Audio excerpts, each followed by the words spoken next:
Dnešný deň naznačil, čo môžeme očakávať v tomto týždni. Už predpoludním boli prehánky a búrky a budú aj naďalej. Horúčavy ustupujú a pomaly aj 30-ky z teplomerov zmiznú.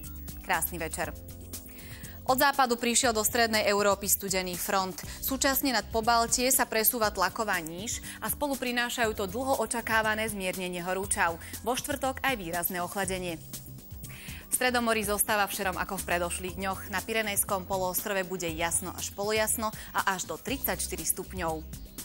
Vo Francúzsku slnečno, najmä na riviere, a to až do 33 stupňov. V Bavorsku a Rakúsku sa zajtra vyskytnú búrky, v Poľsku má byť polooblačno a 26. Najkrajšie počasie sa udržiava v Jadranskej oblasti, kde je v popoludnejších hodinách od 32 do 36 a na juhu, najmä v Macedónsku, takmer do horúcich 40 stupňov, čo je zároveň v súčasnosti najviac v celej Európe. Vráťme sa k nám na Slovensko. V noci oblačno a miestami sa vyskytne aj slabý dážď. Doznievať môžu aj búrky. Na východe zväčša polojasno až jasno. Teplota vzduchu poklesne nad ránom na 19 až 15, v horských dolinách až na 12 stupňov.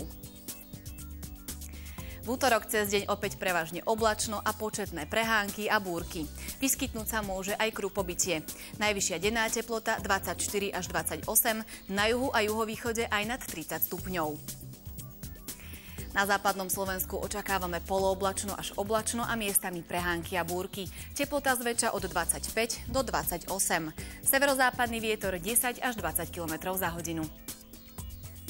Na strednom Slovensku bude naďalej oblačné počasie a zrážky zväčša v podobe búrok. Oteplí sa na 24 až 28 stupňov, na juhu až na 31 a slabý vietor.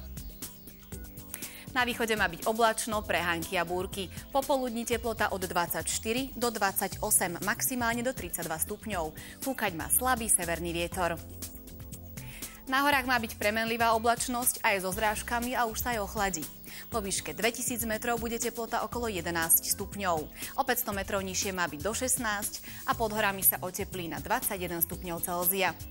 Biopredpoveď udáva na zajtra miernu záťaž, teda 3.